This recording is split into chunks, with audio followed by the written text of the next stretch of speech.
오늘 저희가 함께 깊이 들여다볼 자료는 아주 오래된 문서의 한 장, 바로 창세기 26장입니다. 네. 주인공은 이삭이라는 인물인데요.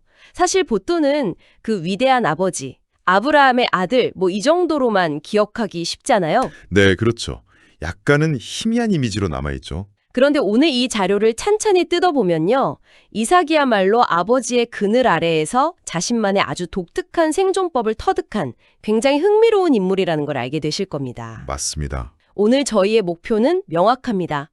이삭이 이 반복되는 위기를 어떻게 돌파하는지, 또 그만의 갈등 해결 방식은 무엇인지, 그리고 그 거대한 유산의 무게를 어떻게 자신만의 자산으로 바꾸어 나가는지 그 여정을 한번 따라가 보려고 합니다. 이야기의 시작부터가 사실 굉장히 긴박합니다. 아브라함 시대에 이어서 또다시 그 땅에 흉년이 들거든요. 아, 또 흉년이요? 네. 생존의 기반이 그냥 송두리째 흔들리는 거죠. 그래서 이삭은 어쩔 수 없이 새로운 터전을 찾아 떠나야만 하는 아주 절박한 상황에서 이야기가 시작됩니다. 이런 불안정한 상황, 사실 우리 삶에서도 좀 익숙한 느낌이죠.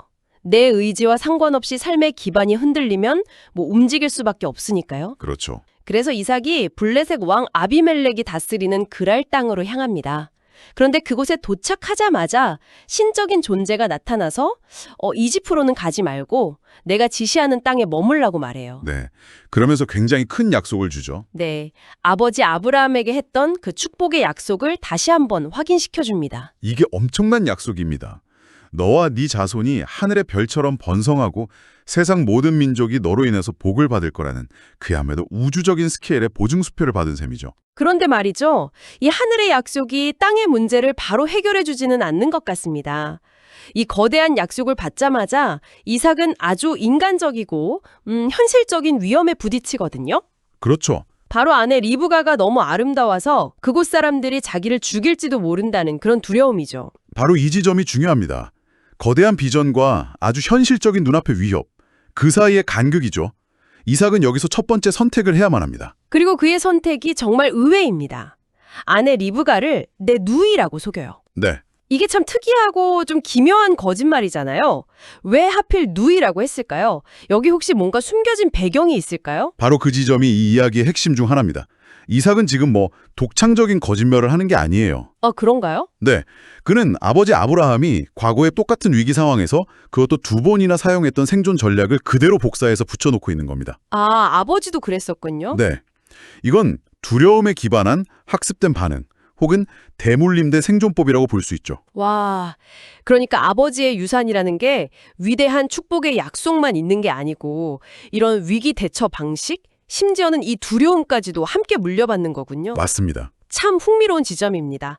우리가 부모로부터 어떤 패턴을 물려받고 있는지 다시 생각하게 만드네요. 그렇죠. 이게 단순히 임기응변이었을까? 아니면 더 깊은 문제, 말하자면 아버지에게서 물려받은 그 공포가 무의식적으로 튀어나온 걸까? 생각해볼 필요가 있습니다.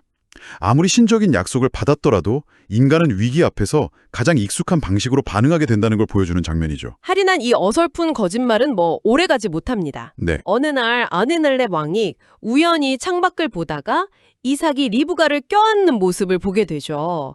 누가 봐도 이건 남매 사이는 아닌 아주 다정한 부부의 모습이었습니다. 진실이 드러난 그 순간 아비멜렉 왕의 반응이 아주 인상적입니다. 그는 분노하면서 이삭을 질책해요. 네. 어찌하여 이런 일을 했느냐? 내 백성 중 하나가 내 아내와 잠자리라도 했으면 우리 공동체 전체가 큰 죄를 뒤집었을 뻔했다. 여기서 흥미로운 건 이방인인 왕이 오히려 도덕적 정당성을 가지고 이삭의 잘못을 꾸짖고 있다는 점입니다. 그러네요. 그리고 그는 질책에서 그치지 않고요. 이 남자와 그의 아내에게 손대는 자는 누구든 죽을 것이다. 라는 공적인 포고령을 내립니다. 와, 정말 아이러니하네요. 이삭의 두려움과 거짓말이 역설적으로 왕의 공식적인 보호를 이끌어낸 그런 방아쇠가 된 셈이네요. 그렇죠. 이삭의 개인적인 실패가 오히려 가장 강력한 공적 안전장치를 만들어낸 아주 예상치 못한 결과로 이뤄진 겁니다. 자, 그렇게 첫 번째 위기를 넘기고 왕의 보호라는 울타리까지 얻었습니다. 이제 이삭은 그 땅에서 본격적으로 농사를 짓기 시작하는데 그야말로 대박이 터집니다. 네. 그해 수확량이 무려 100배에 달했던 겁니다. 요즘 말로 하면 스타트업이 하루아침에 유니콘 기업이 된 격이랄까요? 순식간에 거부가 됩니다. 바로 그 지점입니다. 하지만 이 이야기는 성공이 곧 해피엔딩이 아니라는 걸 아주 냉정하게 보여주죠. 성공의 빛이 강할수록 그 그림자도 짙어지는 법이거든요. 주변 블레셋 사람들이 이삭의 엄청난 성공을 보면서 시기하기 시작합니다. 네, 시기심이 생겨나죠. 그리고 그 시기심이 아주 파괴적인 방식으로 표출돼요. 그들은 이삭의 아버지 아브라함이 팠던 우물들을 전부 찾아내서 흙으로 메워버립니다. 네, 이게 그냥 심술 부리는 정도가 아니라 당시 상황에서는 엄청나게 심각한 공적 행위였다고요. 그렇습니다. 고대 근동의 건조한 기후에서 우물은 그냥 물이 나오는 곳이 아니거든요. 생명선 그 자체죠. 가축을 키우고 농사를 짓고 사람이 살아갈 수 있는 모든 것의 근원입니다. 또 우물은 그 땅에 대한 소유권, 정착의 권리를 상징하는 가장 중요한 자산이었고요. 그렇군요. 따라서 우물을 메우는 행위는 너의 생명줄을 끊어버리겠다. 너의 존재 기반을 여기서 드러내겠다. 이런 극단적인 적대 행위이자 사실상의 전쟁 선포나 다름없었습니다. 상황이 정말 최악으로 치닫는군요. 결국 이삭을 보호해주던 아비멜렉 왕마저 찾아와서 말합니다. 네가 우리보다 너무 강해졌으니 우리를 떠나라. 네, 처음엔 이삭을 보호했던 그 힘의 논리가 이제는 이삭을 배척하는 이유가 되어버린 겁니다. 성공이 오히려 독이 되어 돌아온 이 아이러니 참 씁쓸합니다. 이삭은 여기서 아주 중대한 선택의 기로에 놓입니다. 이 부당함에 맞서 싸울 것인가 아니면 다른 길을 택할 것인가. 그의 다음 행보가 이삭이라는 인물의 캐릭터를 가장 명확하게 보여주죠. 쫓겨난 이삭은 그랄 골짜기로 물러나서 장막을 칩니다. 그리고 그는 복수나 다툼 대신 아주 뜻밖의 일을 시작해요. 네, 바로 아버지 아브라함이 팠다가 지금은 막혀버린 옛 우물들을 다시 파내는 작업에 착수한 거죠. 심지어 아버지가 불렀던 이름 그대로 우물들의 이름을 다시 붙여줍니다. 네, 이것은 단순히 물을 찾는 행위를 넘어선 대단히 상징적인 행동입니다. 그는 새로운 것을 창조하는 대신 빼앗기고 잊혔던 아버지의 유산을 복원하는 데서부터 재기를 시작하고 있는 겁니다. 자신의 정체성을 다시 파내고 있는 거군요. 네, 그런 셈이죠. 하지만 갈등은 쉽게 끝나지 않습니다. 마침내 셈의 근원을 찾아내자마자 그랄 목자들이 달려와서 이 물은 우리 것이다 라면서 소유권을 주장해요. 네, 또 시비를 걸죠. 이때 이삭의 대응 방식이 정말 독특합니다.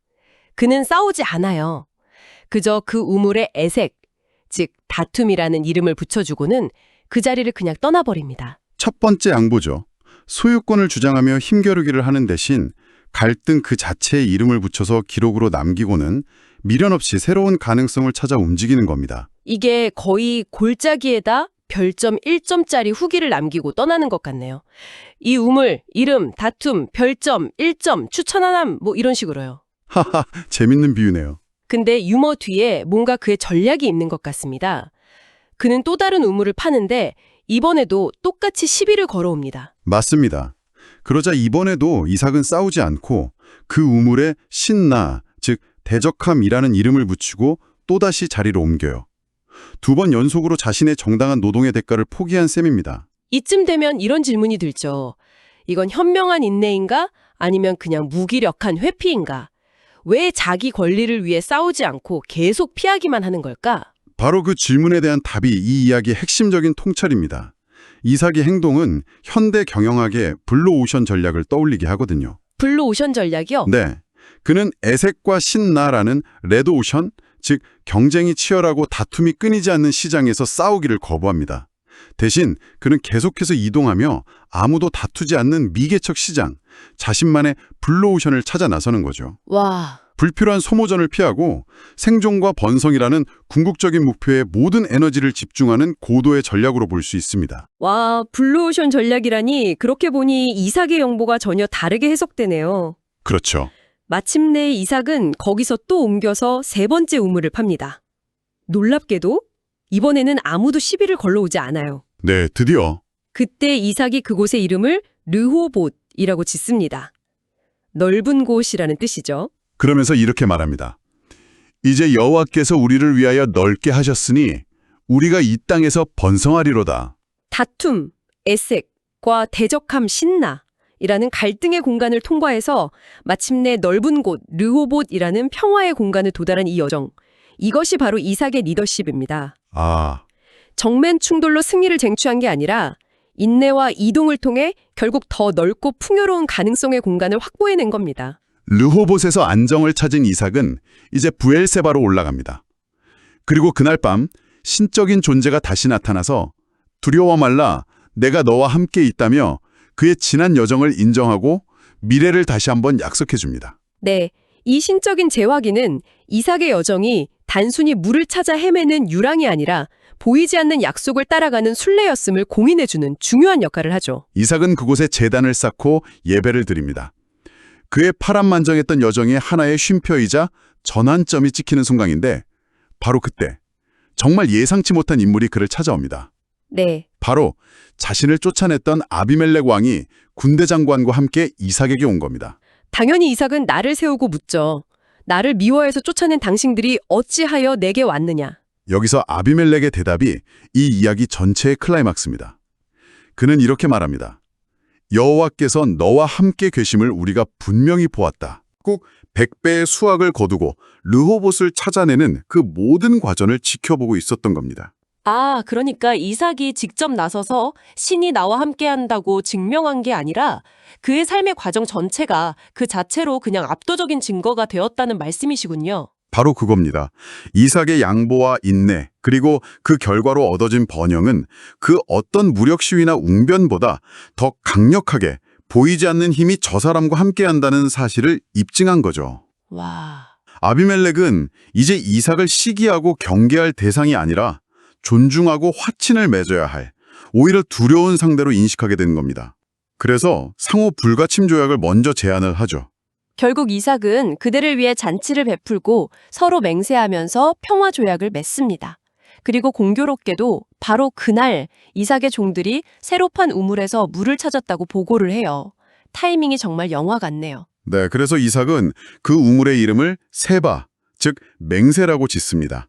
그리고 그 성읍의 이름이 오늘날까지 부에세바, 맹세의 우물이 되었다고 기록되죠.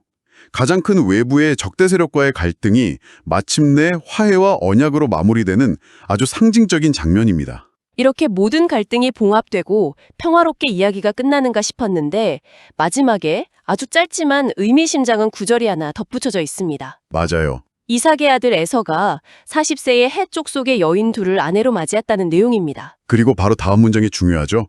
그들이 이삭과 리브가의 마음에 근심이 되었더라. 아, 이 한 문장은 이 이야기의 완벽한 마무리를 살짝 비틉니다. 이것은 외부와의 갈등이 해결되자마자 이제 가족 내부의 새로운 갈등이 시작되고 있음을 암시하는 대목입니다.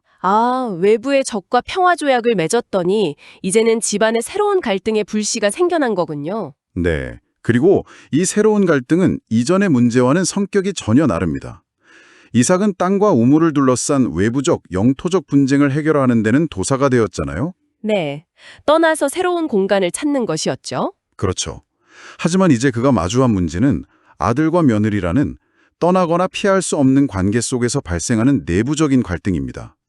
이건 우물을 새로 판다고 해결될 문제가 아니죠. 한 가지 문제를 해결하는 데 통달했더니 전혀 다른 종류의 새로운 문제가 나타난 셈이네요. 인생이 참 그렇다는 생각이 듭니다. 그렇죠. 한 세대의 과업이 끝나자마자 다음 세대의 새로운 과제가 고개를 드는 지극히 현실적인 결말입니다.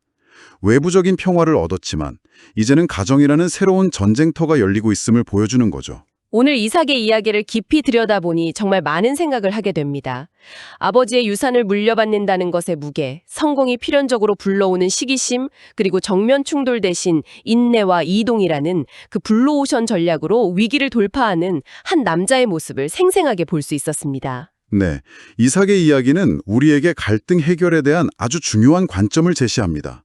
모든 싸움에서 이겨야만 승리하는 것이 아니라는 것. 네. 때로는 에색과 신나라는 다툼의 자리를 과감히 포기하고 떠나는 것이 나만의 르호봇이라는 더 넓고 새로운 가능성을 여는 가장 현명한 길일 수 있다는 점을 생각하게 합니다. 오늘 이 이야기를 들으신 당신께 마지막으로 이 질문을 남겨드리고 싶습니다. 이삭은 아버지의 실수, 즉 아내를 누이로 속이는 두려움의 패턴을 그대로 반복했습니다. 하지만 동시에 아버지가 팠다가 막혀버린 우물들을 다시 파내어 자신의 가장 중요한 자산으로 만들었죠. 이 이야기는 우리가 부모로부터 물려받는 삶의 패턴에 대해 무엇을 말해줄까요? 우리는 어떤 두려움과 실수를 무의식적으로 반복하고 있으며 또 어떤 잊혀진 우물, 즉 긍정적인 유산을 재발견해서 우리 자신의 르호봇을 만들어갈 수 있을까요? 이 질문을 당신의 삶 속에서 한번 곱씹어 보시는 건 어떨까 합니다.